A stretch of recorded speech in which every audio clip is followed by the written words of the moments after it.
ಯೇಸುವಿನ ಜನನಕ್ಕೂ ಈ ಮನುಕುಲಕ್ಕೂ ಏನು ಸಂಬಂಧ ಎಂಬ 2 ಪ್ರಶ್ನೆಗಳಿಗೆ ಉತ್ತರ ಹುಡುಕಿದಾಗ ನನಗೆ ಸಿಕ್ಕಿದ ಉತ್ತರ ಸೃಷ್ಟಿ. ಆದಿಯಲ್ಲಿ ದೇವರು ಈ ವಿಶ್ವವನ್ನು, ಆಕಾಶಕಾಯಗಳನ್ನು ಇವುಗಳನ್ನು ಆಳಲು ಹಾಗೂ ಅನುಭವಿಸಿ ಆನಂದಿಸಲು ತಮ್ಮನ್ನೇ ಹೋಲುವ ಮನುಷ್ಯನನ್ನು ಸೃಷ್ಟಿಸಿದರು. ಈ ರೀತಿಯಾಗಿ ಸೃಷ್ಟಿಯಾದ ಮನುಷ್ಯನು ಯೆಹೋವನ ಏಕಮಾತ್ರ ಪುತ್ರನಾದ ಯೇಸುವಿನ ಜನನಕ್ಕೆ ಹೇಗೆ ಕಾರಣನಾದನು ಎಂಬುದನ್ನು ಪ್ರದರ್ಶಿಸಲಿದ್ದಾರೆ ನಮ್ಮ ಪ್ರೌಢಶಾಲಾ ವಿದ್ಯಾರ್ಥಿನಿಯರುಗಳು.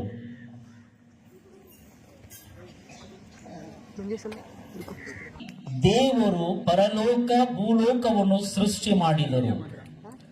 ಭೂಮಿ ನಿರಾಕಾರವಾಗಿಯೂ ಬರಿದಾಗಿಯೂ ಇತ್ತು. ಆದಿ ಸಾಗರದ ಮೇಲೆ ಕಗ್ಗತ್ತಲು ಕವಿದಿತ್ತು. ದೇವರಾತ್ಮ ಜಲರಾಶಿಯ ಮೇಲೆ ಚಲಿಸುತ್ತಿತ್ತು.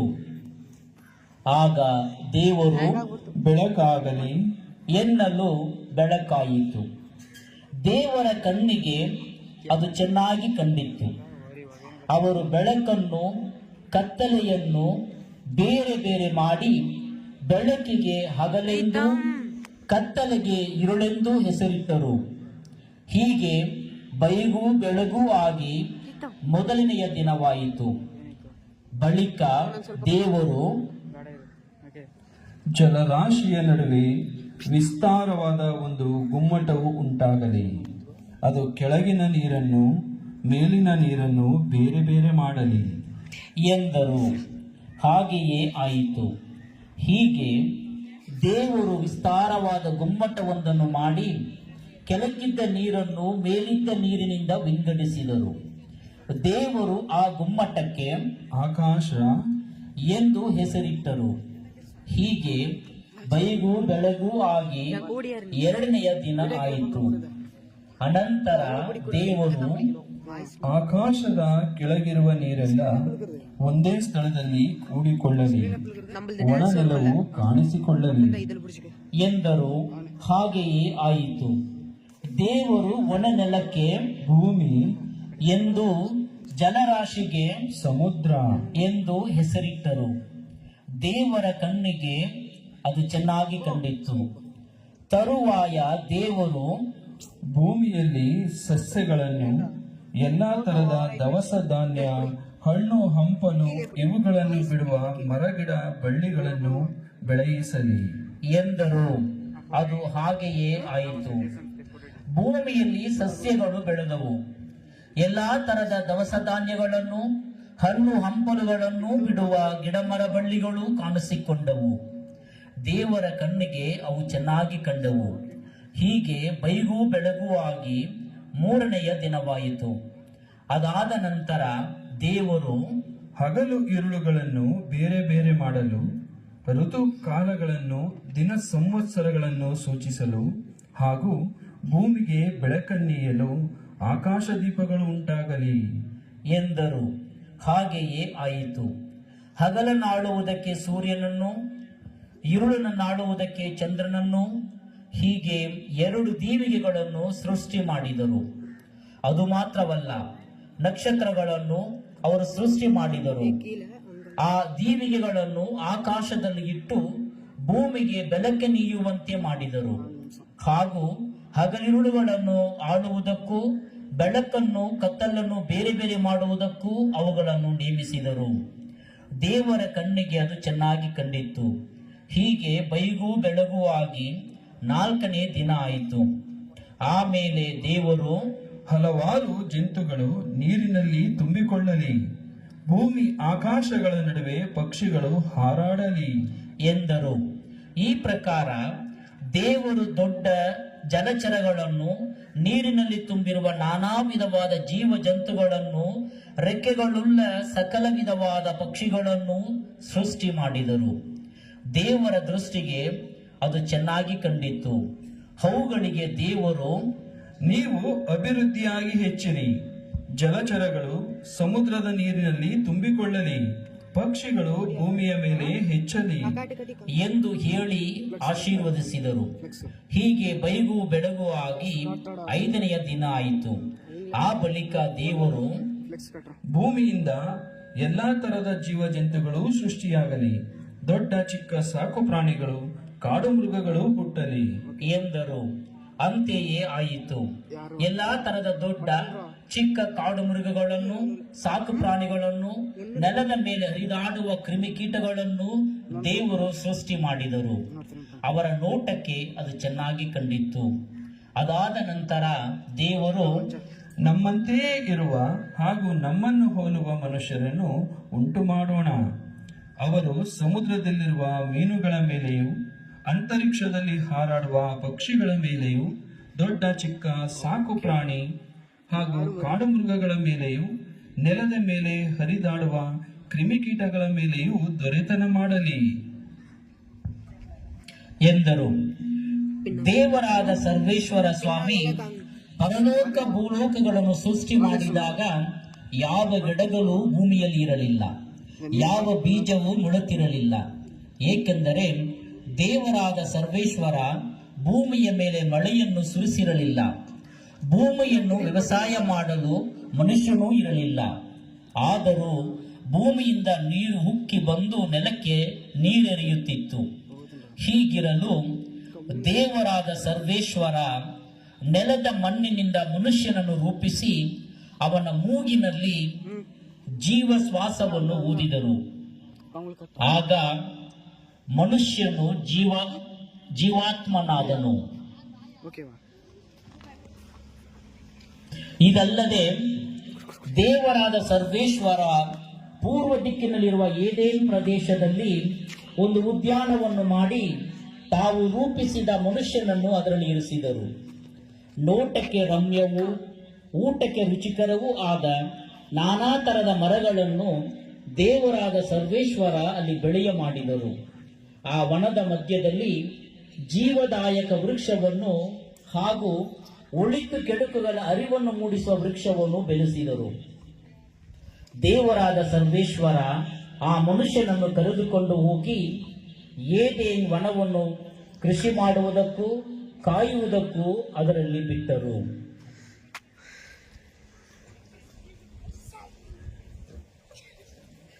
ಇದಲ್ಲದೆ ದೇವರಾದ ಸರ್ವೇಶ್ವರ ಆ ಮನುಷ್ಯನಿಗೆ, ನೀನು ಈ ತೋಟದಲ್ಲಿರುವ ಎಲ್ಲಾ ಮರ ಹಣ್ಣುಗಳನ್ನು ಯಥೇಚ್ಛವಾಗಿ ತಿನ್ನಬಹುದು, ಆದರೆ ಒಳಿತು ಕೆಡುಕುಗಳ ಅರಿವನ್ನು ಹುಟ್ಟಿಸುವ ಮರದ ಹಣ್ಣನ್ನು ಮಾತ್ರ ತಿನ್ನಬಾರದು. ತಿಂದೆಯಾದರೆ ಅದೇ ದಿನ ಸತ್ತು ಹೋಗುವೆ ಎಂದು ವಿಧಿಸಿದರು.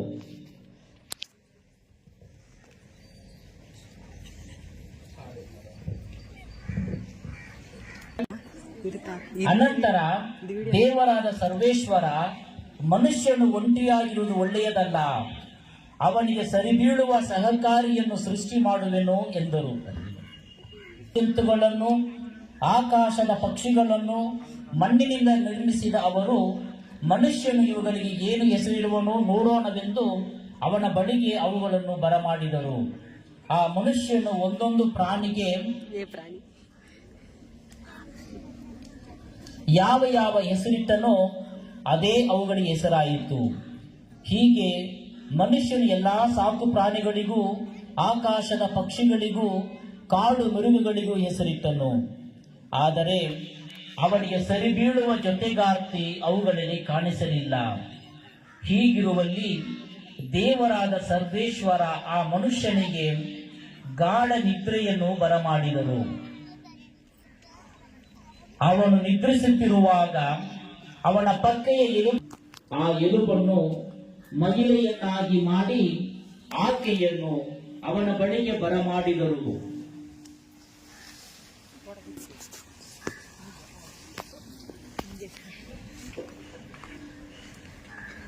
ಅವನು ಆಕೆಯನ್ನು ನೋಡಿ ಹೀಗೆಂದನು,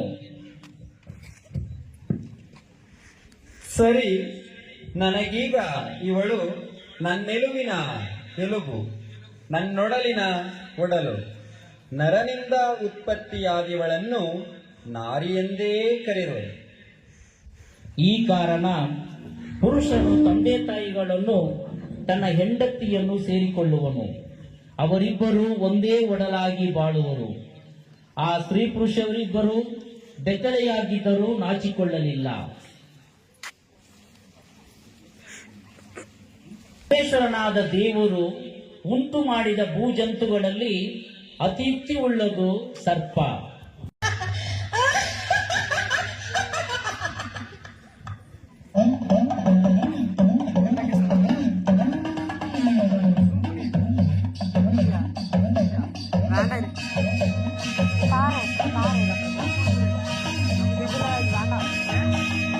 क्लास कर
ಏನಮ್ಮ, ತೋಟದಲ್ಲಿರುವ ಯಾವ ಮರದ ಹಣ್ಣನ್ನು ತಿನ್ನಕೂಡದು ಎಂದು ದೇವರು ಆಜ್ಞೆ ಮಾಡಿರುವುದು ನಿಜವೋ ಎಂದು ಕೇಳಿತು. ಅದಕ್ಕೆ ಆ ಮಹಿಳೆ, ತೋಟದಲ್ಲಿರುವ ಮರಗಳ ಹಣ್ಣುಗಳನ್ನು ನಾವು ತಿನ್ನಬಹುದು, ಆದರೆ ಅದರ ನಡುವೆ ಇರುವ ಈ ಮರದ ಹಣ್ಣನ್ನು ಮಾತ್ರ ತಿನ್ನಲೂ ಕೂಡದು, ಮುಟ್ಟಲೂ ಕೂಡದು. ತಿಂದರೆ ಸಾಯುವಿರಿ ಎಂದು ದೇವರು ಹೇಳಿದ್ದಾರೆ ಎಂದು ಉತ್ತರ ಕೊಟ್ಟಳು. ಆಗ ಆ ಸರ್ಪ, ಆ ಮಾತು ನಿಜವಲ್ಲ, ನೀವು ಸಾಯುವುದು ಸುಳ್ಳು. ಇದರ ಹಣ್ಣನ್ನು ತಿಂದ ಕೂಡಲೇ ನಿಮ್ಮ ಕಣ್ಣುಗಳು ತೆರೆಯುವವು, ನೀವು ದೇವರಂತೆ ಆಗಿ ಒಳಿತು ಕೆಡುಕುಗಳನ್ನರಿತ ಜ್ಞಾನಿಗಳು ಆಗಿಬಿಡುವಿರಿ. ಇದು ದೇವರಿಗೆ ಚೆನ್ನಾಗಿ ಗೊತ್ತುಂಟು ಎಂದಿತ್ತು. ಆಗ ಆ ಮಹಿಳೆ, ಈ ಮರದ ಹಣ್ಣು ಊಟಕ್ಕೆ ಎಷ್ಟು ಚೆನ್ನಾಗಿದೆ, ನೋಟಕ್ಕೆ ಎಷ್ಟು ರಮಣೀಯವಾಗಿದೆ, ಜ್ಞಾನಾರ್ಜನೆಗೆ ಎಷ್ಟು ಆಕರ್ಷಣೀಯವಾಗಿದೆ ಎಂದು ತಿಳಿದು ಅದನ್ನು ತೆಗೆದುಕೊಂಡು ತಿಂದಳು. ಸಂಗಡವಿದ್ದ ಗಂಡನಿಗೂ ಕೊಟ್ಟಳು, ಅವನು ತಿಂದನು. ಕೂಡಲೇ ಅವರಿಬ್ಬರ ಕಣ್ಣುಗಳು ತೆರೆದವು. ತಾವು ಬೆತ್ತಲೆ ಆಗಿದ್ದೇವೆಂದು ತಿಳಿದು ಅವರು ಅಂಜೂರದ ಎಳೆಗಳನ್ನು ಒಡೆದು ಉಟ್ಟುಕೊಂಡರು. ಅಂದು ಸಂಜೆ ತಂಗಾಳಿಯಲ್ಲಿ ಸರ್ವೇಶ್ವರನಾದ ದೇವರು ತೋಟದೊಳಗೆ ಸಂಚರಿಸುವ ಸಪ್ಪಳವು ಕೇಳಿಸಿತ್ತು. ಅವರಿಗೆ ಕಾಣಿಸಿಕೊಳ್ಳಬಾರದೆಂದು ಆದಾಮನು ಹವ್ವಳು ಹಿಂದೆ ಅವಿತುಕೊಂಡರು. ಆದರೆ ಸರ್ವೇಶ್ವರನಾದ ದೇವರು, ಎಲ್ಲಿರುತ್ತೀಯ ಎಂದು ಆದಾಮನನ್ನು ಕೂಗಿ ಕೇಳಿದರು. ಅದಕ್ಕೆ ಅವನು, ತಾವು ತೋಟದಲ್ಲಿ ಸಂಚರಿಸುವ ಸಪ್ಪಳವು ಕೇಳಿಸಿತು, ಬೆತ್ತಲೆಯಾಗಿದ್ದೇನಲ್ಲ ಎಂದು ಹೆದರಿ ಅವಿತುಕೊಂಡೆ.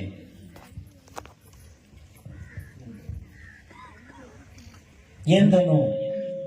ಆಗ ದೇವರು, ನೀನು ಬೆತ್ತಲೆಯಾಗಿರುತ್ತೀ ಎಂದು ನಿನಗೆ ತಿಳಿಸಿದವರು ಯಾರು ಎಂದು ಕೇಳಿದರು. ಅದಕ್ಕೆ ಆದಾಮನು, ನನ್ನ ಜೊತೆಯಲ್ಲಿ ಇರಲು ತಾವು ಕೊಟ್ಟ ಮಹಿಳೆ ಆ ಮರದ ಹಣ್ಣನ್ನು ನನಗೆ ಕೊಟ್ಟಳು, ನಾನು ತಿಂದೆ ಎಂದನು. ಸರ್ವೇಶ್ವರನಾದ ದೇವರು ಈ ಮಹಿಳೆಯನ್ನು ಇದೇನು ನೀನು ಮಾಡಿದ್ದು ಎಂದು ಕೇಳಲು ಆಕೆ, ಸರ್ಪವು ನನ್ನನ್ನು ವಂಚಿಸಿ ತಿನ್ನುವಂತೆ ಮಾಡಿತು ಎಂದು ಉತ್ತರ ಕೊಟ್ಟಳು. ಆಗ ಸರ್ವೇಶ್ವರನಾದ ದೇವರು ಇಂತೆಂದರು ಸರ್ಪಕ್ಕೆ, ಈ ಪರಿಯಾದ ಕೃತ್ಯವನ್ನು ನೀನೆಸಗಿದುದರಿಂದ ಶಾಪಗ್ರಸ್ತನಾದೆ.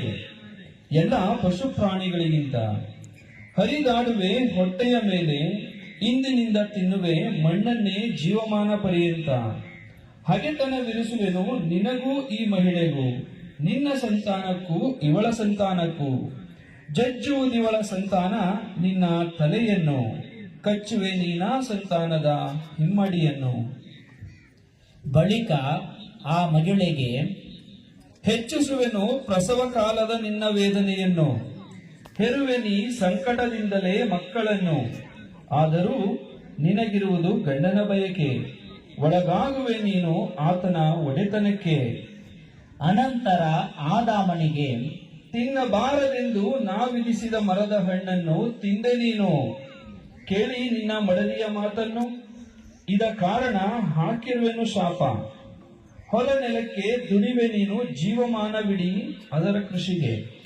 ಬೆಳೆಸುವುದದು ಅತುಳ ಕಳೆಯನ್ನು, ಮುಳ್ಳು ಗಿಡಗಳನ್ನು. ತಿನ್ನಬೇಕಾಗುವುದು ನೀನು ಬಯಲಿನ ಬೆಳೆಯನ್ನು. ನೀನುತ್ಪತ್ತಿಯಾದ ಮಣ್ಣಿಗೆ ಮರಳಿ ಸೇರುವ ತನಕ ಗಳಿಸಬೇಕು ಕವಳವನ್ನು ನೆತ್ತಿ ಬೆವರಿಡುತ್ತಾ. ಮಣ್ಣಿನಿಂದಲೇ ಬಂದವನು ನೀನು, ಮರಳಿ ಮಣ್ಣಿಗೆ ಸೇರತಕ್ಕವನು. ಆದಾಮನು ತನ್ನ ಹೆಂಡತಿಗೆ ಅವ್ವ ಎಂದು ಹೆಸರಿಟ್ಟನು, ಏಕೆಂದರೆ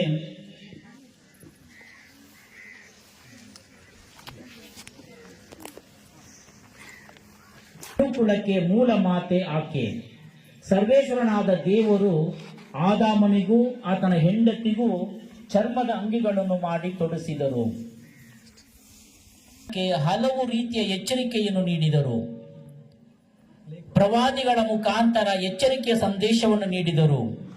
ಈ ರೀತಿಯಾಗಿ ಬಂದ ಪ್ರವಾದಿಗಳಲ್ಲಿ ಯೆಶಾಯನು ಪ್ರಮುಖನಾದವನು, ಏಕೆಂದರೆ ಅವರ ಮುಖಾಂತರ ಯೆಹೋವನು ತನ್ನ ಜನರನ್ನು ರಕ್ಷಿಸಲು ತನ್ನ ಏಕಮಾತ್ರ ಪುತ್ರನನ್ನು ಭುವಿಗೆ ಕಳುಹಿಸುವುದಾಗಿ ಇಸ್ರಾಯೇಲಿನ ಅರಸನಾದ ಆಹಾಜನಿಗೆ ಯೇಸುವಿನ ಜನನದ ಬಗ್ಗೆ ಸುಳಿವನ್ನು ನೀಡಿದನು. ಸರ್ವೇಶ್ವರ ನಿಮಗೊಂದು ಗುರುತನ್ನು ಕೊಡುವರು. ಹೀಗೋ ಕನ್ಯೆಯೊಬ್ಬಳು ಗರ್ಭ ತಳೆದು ಪುತ್ರನೊಬ್ಬನನ್ನು ಪ್ರಸವಿಸುವಳು. ಇಮ್ಮಾನುವೇಲ ಎಂದು ಆತನಿಗೆ ಹೆಸರಿಡುವಳು.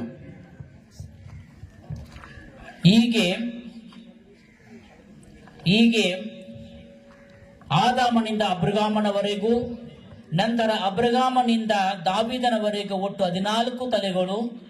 ದಾವೀದ ಮೊದಲುಗೊಂಡು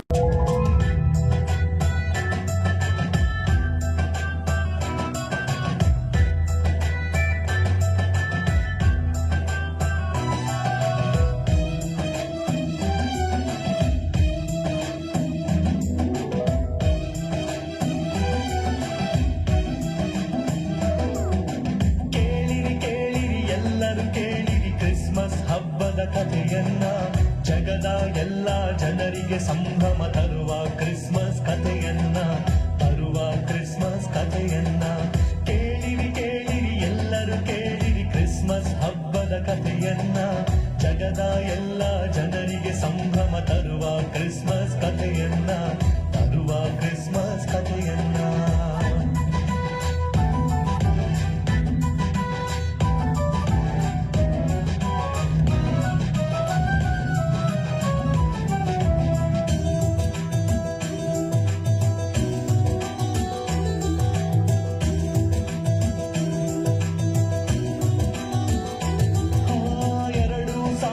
ವರ್ಷಗಳಿಂದೆ ನಡೆದ ನೈಜ ಘಟನೆಯನ್ನ, ಕತ್ತಲೆ ತುಂಬಿದ ಜಗತ್ತಿಗೆ ಒಂದು ಬೆಳಕು ಬಂದ ಕಥೆಯನ್ನ, ಬೆಳಕು ತಂದ ಕಥೆಯನ್ನ.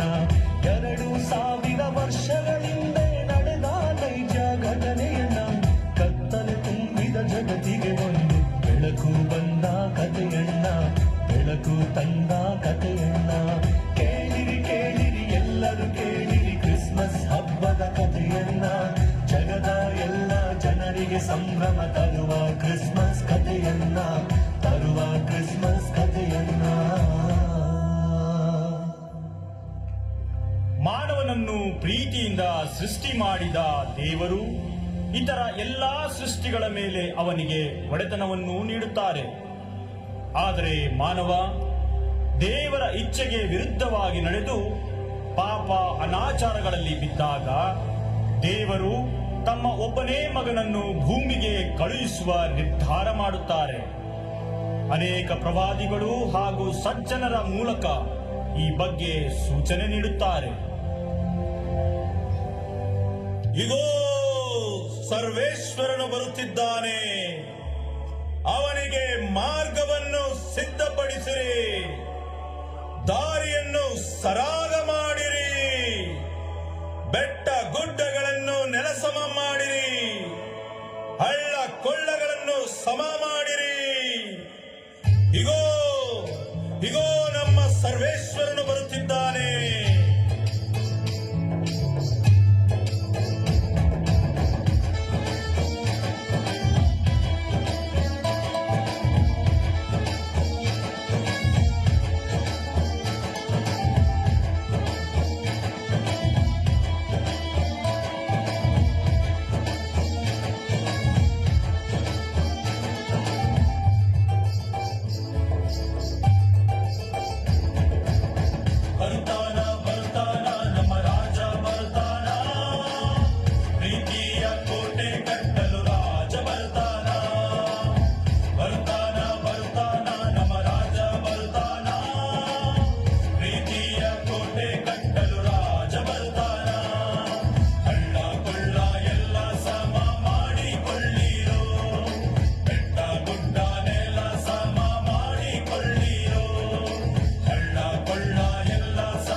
ಈ ನಡುವೆ ನಜರೇತ್ ಎಂಬ ಊರಿನಲ್ಲಿ ಜೋಸೆಫ್ ಹಾಗೂ ಮರಿಯಾ ಎಂಬುವರಿಗೆ ಮದುವೆಯ ನಿಶ್ಚಿತಾರ್ಥವಾಗಿರುತ್ತದೆ. ಆಗ ಒಂದು ದಿನ ದೇವದೂತನೊಬ್ಬ ಮರಿಯಳಿಗೆ ಕಾಣಿಸಿಕೊಳ್ಳುತ್ತಾನೆ. ನಮೋ ಮರಿಯ, ನಿನಗೆ ಶುಭವಾಗಲಿ. ಪ್ರಭು ನಿನ್ನೊಡನೆ ಇದ್ದಾರೆ. ನೀನು ಗರ್ಭಿಣಿಯಾಗಿ ಮಗುವೊಂದನ್ನು ಹೆರುವೆ. ಅದಕ್ಕೆ ನೀನು ಯೇಸು ಎಂದು ಹೆಸರಿಡಬೇಕು.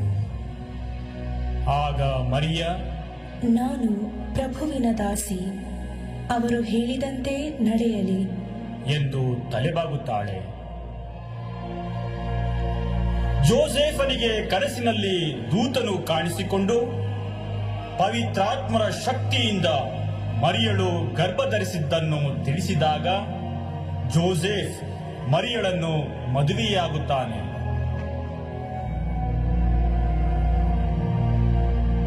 ಮರಿಯ ತುಂಬು ಗರ್ಭಿಣಿಯಾಗಿದ್ದಾಗ ಒಂದು ದಿನ, ಕೇಳ್ರಪ್ಪ ಕೇಳಿ, ಕೇಳ್ರಪ್ಪ ಕೇಳಿ, ರೋಮನ್ ಚಕ್ರವರ್ತಿ ಆಗಸ್ಟಸ್ ಸೀಸರ್ ಜನಗಣತಿ ಮಾಡುತ್ತಿದ್ದಾರೆ. ಎಲ್ಲರೂ ನಿಮ್ಮ ನಿಮ್ಮ ಊರುಗಳಿಗೆ ಹೋಗಿ ನಿಮ್ಮ ಹೆಸರು ಕೊಡಬೇಕಂತಪ್ಪ. ಕೇಳ್ರಪ್ಪ ಕೇಳಿ, ಕೇಳ್ರಪ್ಪ ಕೇಳಿ, ಕೇಳ್ರಪ್ಪ ಕೇಳಿ.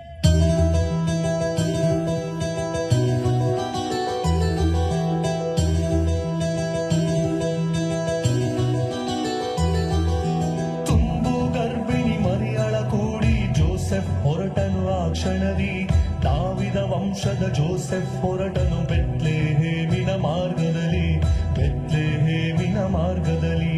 ತುಂಬು ಗರ್ಭಿಣಿ ಮರಿಯಳ ಕೂಡಿ ಜೋಸೆಫ್ ಹೊರಟನು. ಆ ಕ್ಷಣದಿ ದಾವಿದ ವಂಶದ ಜೋಸೆಫ್ ಹೊರಟನು ಬೆತ್ಲೆಹೇಮಿನ ಮಾರ್ಗದಲ್ಲಿ, ಬೆತ್ಲೆಹೇಮಿನ ಮಾರ್ಗದಲ್ಲಿ.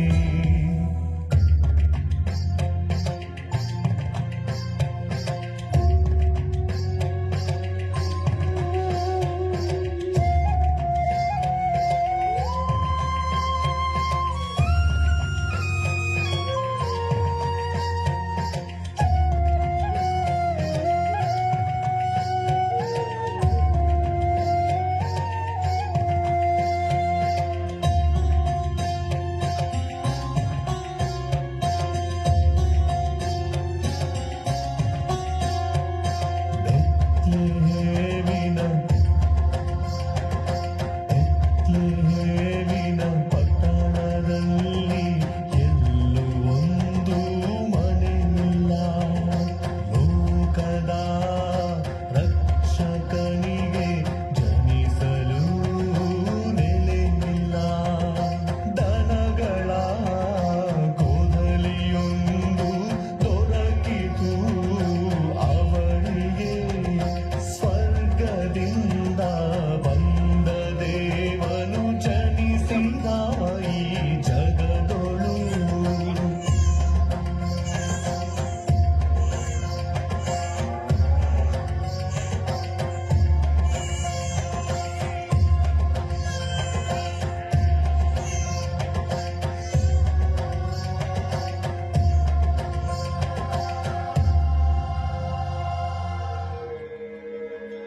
ಯೇಸು ಹುಟ್ಟಿದ ಆ ಕ್ಷಣದಲ್ಲೇ ಭಾನು ಭುವಿಯಲ್ಲಿ ಸಂತೋಷ ಸಂಭ್ರಮದ ವಾತಾವರಣ ಮೂಡುತ್ತದೆ.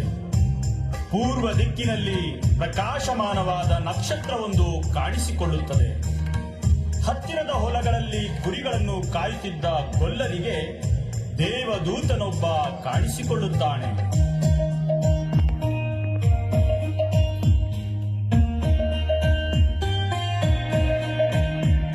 ಅಂಜಬೇಡಿರಿ, ಆನಂದಗೊಳ್ಳಿರಿ, ಲೋಕರಕ್ಷಕ ಹುಟ್ಟಿಹನು. ದಾವಿದನೂರಿನಲ್ಲಿ ಗೋದಲಿಯೊಂದರಲ್ಲಿ ನಿಮ್ಮ ನಾಯಕ ಹುಟ್ಟಿಹನು. ವಸ್ತ್ರವನ್ನು ಹೊದಿಸಿದಂತ, ಕೊಟ್ಟಿಗೆಯಲ್ಲಿ ಮಲಗಿದಂತ ದೇವಕಂದನ ಕಾಣಿರಿ. ದೇವಕಂದನ ಕಾಣಿರಿ, ದೇವಕಂದನ ಕಾಣಿರಿ.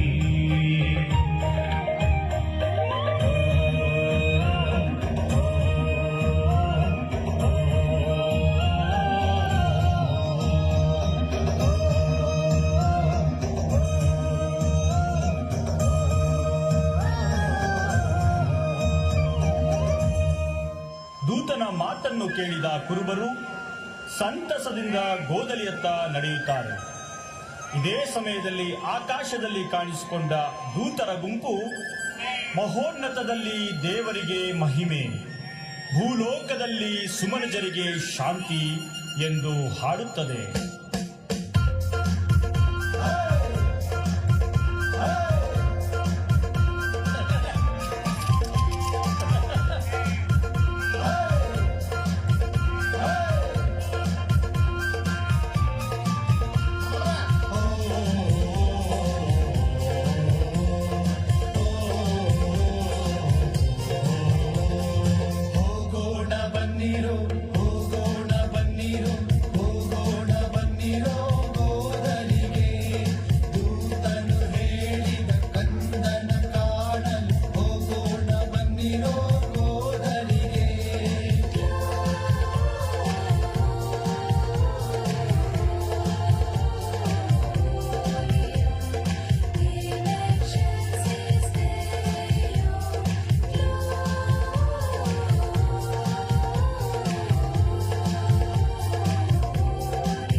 ಪೂರ್ವ ದಿಕ್ಕಿನಲ್ಲಿ ಕಾಣಿಸಿಕೊಂಡ ನಕ್ಷತ್ರವನ್ನು ಕಂಡ 3 ರಾಜರು ಅದು ಅರಸನ ಹುಟ್ಟಿನ ಸೂಚನೆ ಎಂದು ಅರಿತು ಕಂದ ಯೇಸುವನ್ನು ಹುಡುಕಿಕೊಂಡು ಬರುತ್ತಾರೆ.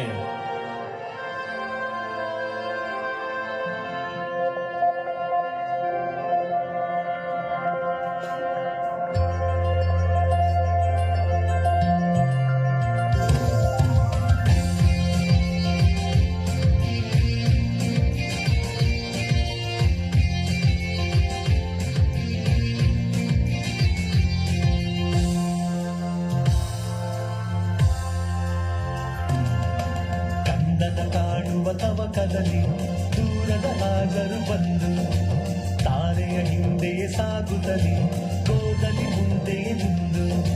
ಕಂದನ ಕಾಣುವ ತವಕದಲ್ಲಿ ದೂರದ ರಾಜರು ಬಂದು ತಾರೆಯ ಹಿಂದೆ ಸಾಗುತ್ತಲೇ ಗೋದಲಿ ಮುಂದೆ ನಿಂದು. ಚಿನ್ನ ದ್ರವ್ಯ ರಕ್ತ ಬೋಳ ತಂದ್ಯಾರೋ ಕಂದನನ್ನು ಕಂಡು ಬಾಗಿ ನಮಿಸ್ಯಾರೋ. ಚಿನ್ನ ದ್ರವ್ಯ ರಕ್ತ ಬೋಳ ತಂದ್ಯಾರೋ ಕಂದನನ್ನು ಕಂಡು ಬಾಗಿ ನಮಿಸ್ಯಾರೋ. ಕಂದನನ್ನು ಕಂಡು ಬಾಗಿ ನಮಿಸ್ಯಾರೋ. ಕಂದನನ್ನು ಕಂಡು ಬಾಗಿ ನಮಿಸ್ಯಾರೋ. ಕಂದನನ್ನು ಕಂಡು ಬಾಗಿ ನಮಿಸ್ಯಾರೋ. ಕಂದನನ್ನು ಕಂಡು ಬಾಗಿ ನಮಿಸ್ಯಾರೋ.